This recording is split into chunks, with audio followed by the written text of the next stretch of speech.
Well, Coach, the Eagles went 1-1 last week in play, defeating Missouri Valley at home, but falling at Benedictine by 10 points in the HAC Women's Basketball Game of the Week.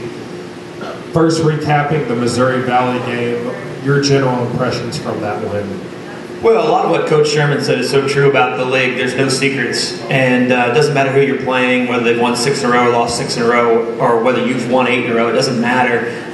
Everybody focuses a little harder on scouting reports. Everybody knows your personnel and what you do a little bit better, and so the little things make a big difference. And the Missouri Valley win was an ugly win. I thought that I was pretty pleased with the fact that we found a way to win. Not sure last year we would have done that, but Missouri Valley executed their game plan better than we did ours.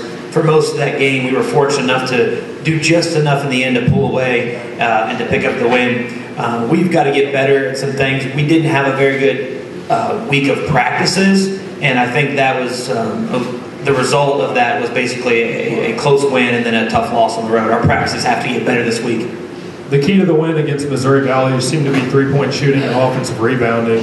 You made 4 more threes than the Vikings and out-rebounded them 23-9 on the offensive glass. Did you think that was a strength for your team heading into last Thursday? Well, we've been pretty good.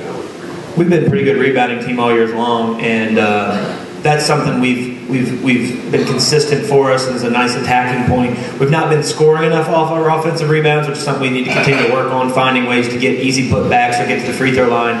From the three-point line, it's been hit or miss. If people take away our inside play, we've been getting some open looks, and then if they decided to take away the outside play, we've got to rely on the inside. So, we're a pretty balanced team, which is what has allowed us to have some success early. Benedictine did a nice job on Saturday of taking the outside game away, and the inside game was pretty good, but just wasn't quite enough. Against Benedictine, they snapped your 8-game winning streak. It seems to be a common theme for Central Methodist. We can win 8 straight, just can't seem to get over the hurdle and get to 9.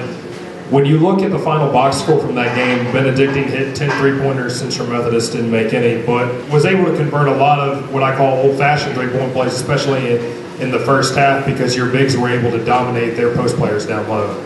Yeah, I thought our post players did a really nice job. We did a pretty good job of attacking the basket. The biggest concern is I've never been involved in a game where you get outscored 30-0 from the three-point line. Heck, we could have been outscored 18-0 from the three-point line and still won. You got to credit Benedictine. They made some big shots. Sammy Gaither Cole Curls swears, and I went back and watched the tape, and she tipped 2 of the three-pointers that went in from deep. And so we did a decent job of defending at times. Other times we didn't. And they were hot. And they made a lot of baskets. And when our shooters did get loose and did get free, we weren't able to connect on them, which is something we've got to do. But it's just like the Missouri Valley game. It comes back to the little things. We had a 2-point lead with 7 minutes to go, and we could have scooped the basketball up, and we didn't. We missed 2 or 3 blockouts on free throws. That resulted in putbacks for Benedictine. And so we've got some things to do to refocus. This is the dog days of the season. It's the middle of the year. Everybody's excited at the beginning of the year. Everybody's excited towards the end of the year. And in the middle, you've got to get through it. You've got to tough through it. It's just our job as coaches to find ways to motivate, teach, and practices to get back that energy that we had early and that we'll have late. Going into the game on Saturday, you knew that guard Justice Payne was their leading scorer and shot a lot of threes. She tallied a game high 21 points. And when she was pulling from 3, she, like you said, seemed to be kind of hitting from everywhere, even what seemed like from NBA range.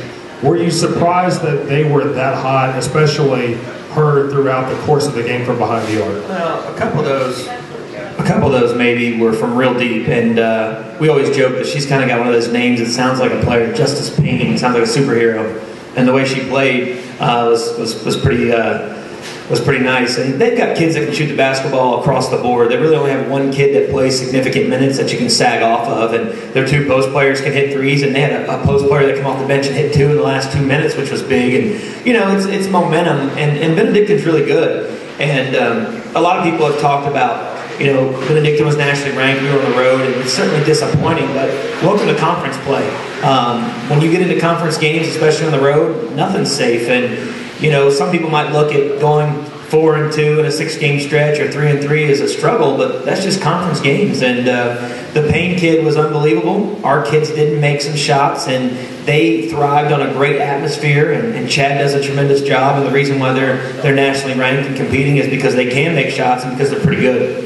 If you take any positives away from Saturday's game, guard Kyra Williams scored a career-high 16 points and was your team's leading scorer and seemed to control the pace of the game and being able to get up and down the floor. Yeah, a couple things bother them that we do well. We handle them pretty well in the paint, which is a nice change from last year. I thought we did a really nice job of defending their flex cuts and their back cuts, which hurt us last year. We just didn't defend the three-point line at all. I'll tell you the difference is last year when we got beat by them at home, I remember saying to Gabe and some of the staff, I don't think we can beat them. I don't think we're good enough to beat them. I do take some things away, even with a 10-point loss, that I feel really comfortable that we can make some adjustments and we have a really nice chance the next time we play them, and looking forward to playing them. I think our post players are more than what they can handle, and I think our athleticism bothers them.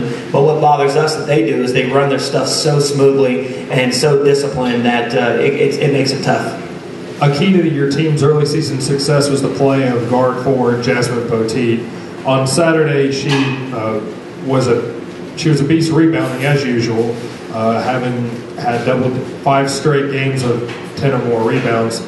But she hasn't scored in the last 2 games. How do you plan to get her back on track? Well, the season is a marathon, and just to be quite honest, she hasn't been very good lately, and it happens. Sometimes I'm not as good as I was 2 games earlier.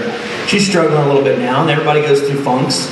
And we've got to figure out a way that we talked as a staff. It's we're getting to the point now where the beat down time is about over, and it's time to start lifting up and figuring out where we're at. This is what we've got. Everybody's kind of settled into where they're at, and when you score a lot of points and you do a lot of things well, people start taking those things away from you.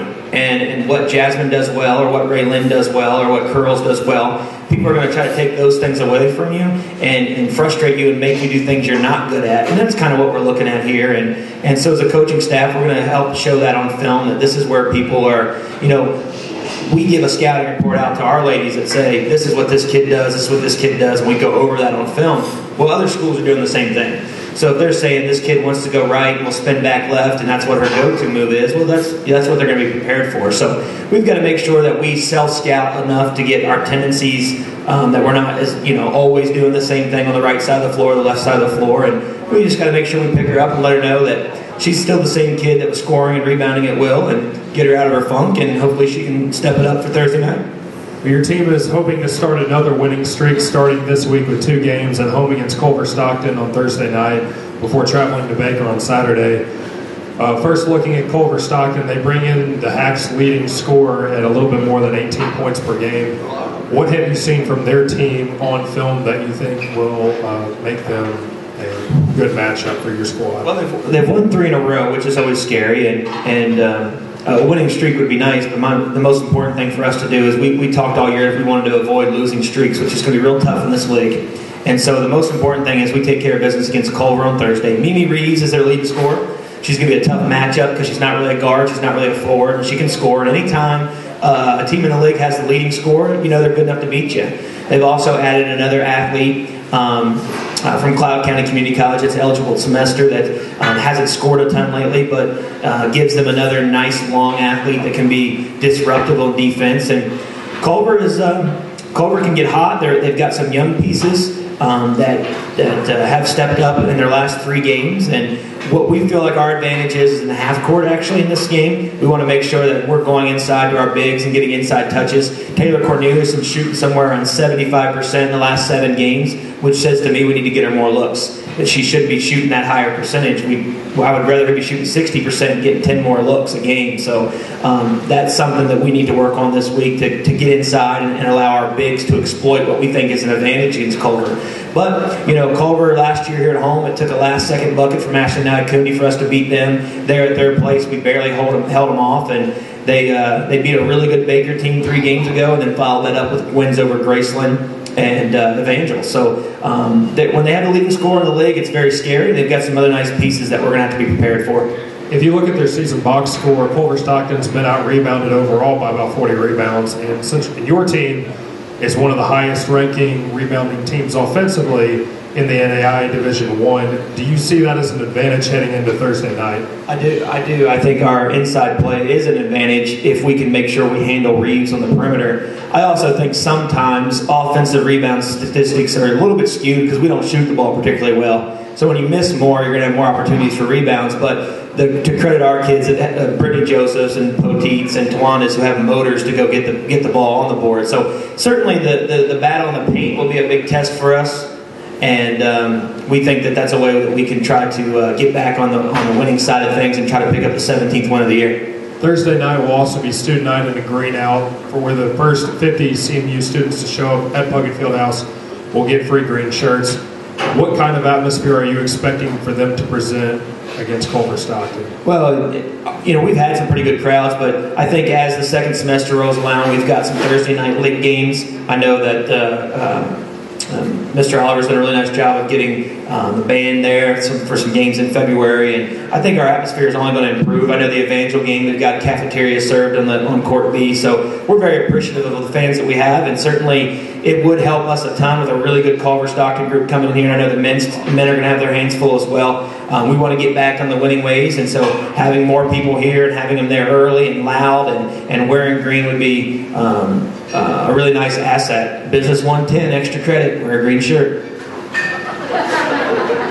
Well, thank you very much, and we look forward to cheering on your team to victory on Thursday night. Thanks,